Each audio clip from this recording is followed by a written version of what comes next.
My name is Daniel March.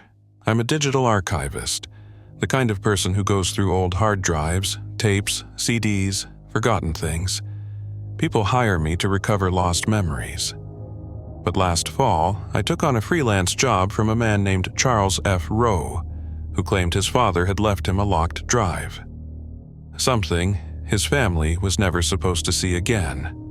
The drive had no label, no password prompt, just one folder: Do Not Open. Of course, I opened it. Inside were 13 video files, each marked only with a timestamp: 010317, 010458, and so on. No dates, no titles, just time. The videos looked like surveillance footage, black and white. No sound. And they all showed the same room. A small concrete chamber, one metal chair, one table, one person, staring directly into the camera.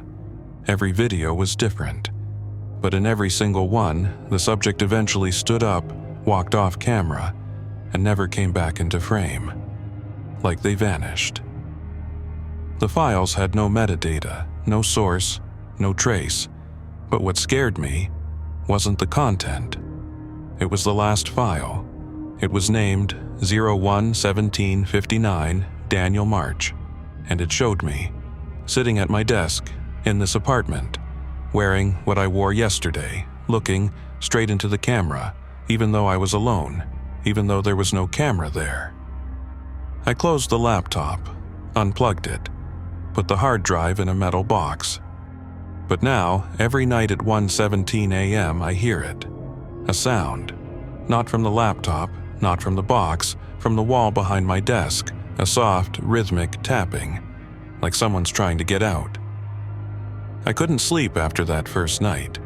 The sound behind the wall kept happening. Always at exactly 1:17 a.m. Knock, knock, knock. Then silence. It didn't sound threatening. It sounded patient. Like whatever was making the noise knew I would eventually open something. The next morning, I emailed Charles Rowe, the man who sent me the drive. No response.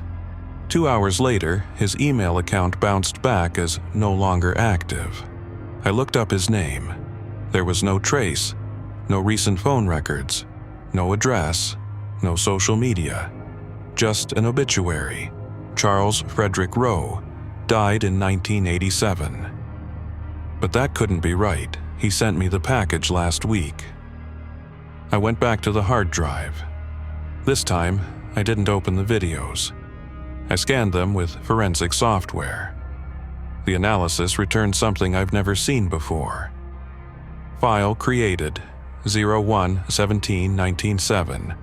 Last modified 01-17-2024. Device used, unrecognized. Audio, layer blank. Except it wasn't blank. When I extracted the audio, a spectrogram revealed a hidden voice, only visible when visualized as waveform data. It repeated the same phrase over and over. You're already recorded. I jumped back from the desk. Then I heard it again. Knock, knock, knock. 1:17 a.m. This time, I stood by the wall. I put my hand on it.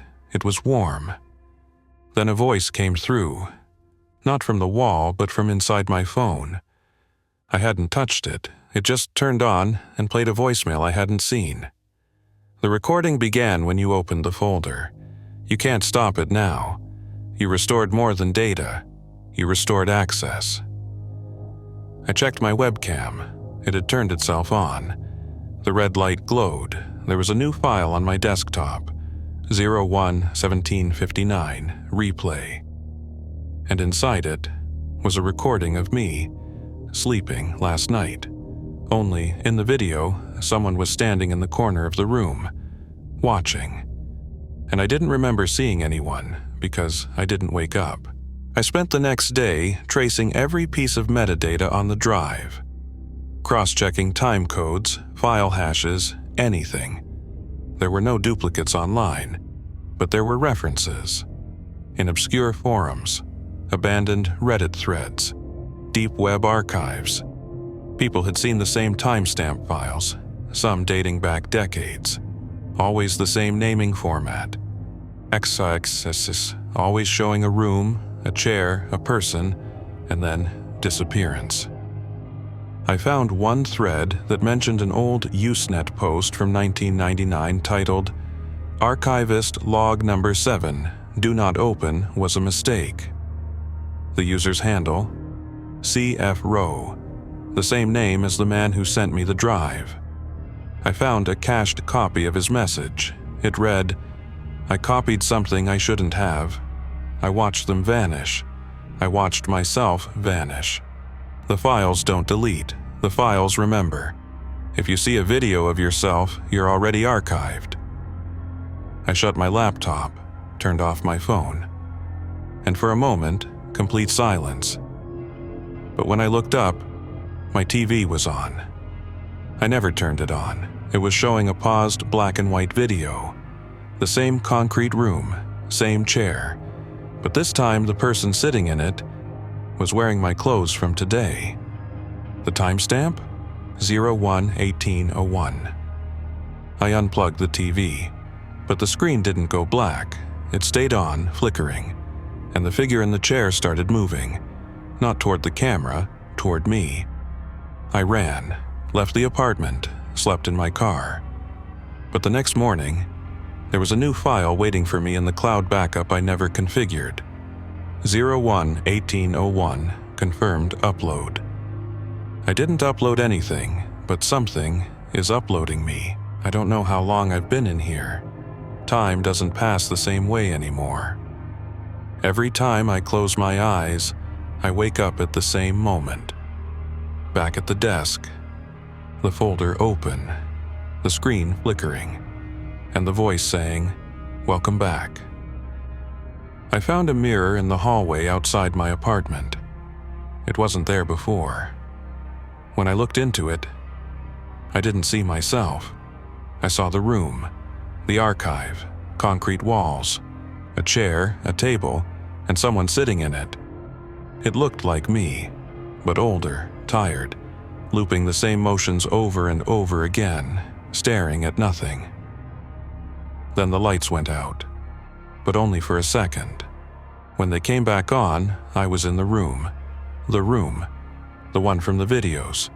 No door, no camera, but I could feel it recording, not just sound, not just video. Thought. The walls began to shift. They weren't made of concrete anymore, they were made of screens, each one showing a different version of me. One answering the phone, one watching the TV, one opening the folder, one laughing, one screaming. And in every version, the same thing happens. Eventually, I disappear. A figure stepped into the room. Not a person, a shape. Shifting, flickering. Like corrupted video trying to render a face.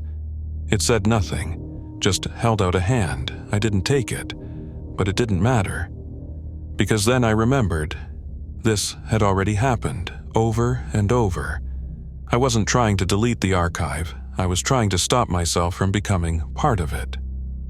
I screamed, not with my mouth, with memory, and that's when I understood what archivist really meant. Not someone who saves memories, someone who's made of them.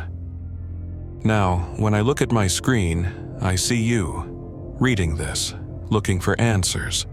You opened something too, didn't you? You heard the knock, you saw your name in a file. You clicked when you shouldn't have. So now I ask you the same question I once asked myself. How long have you been recording?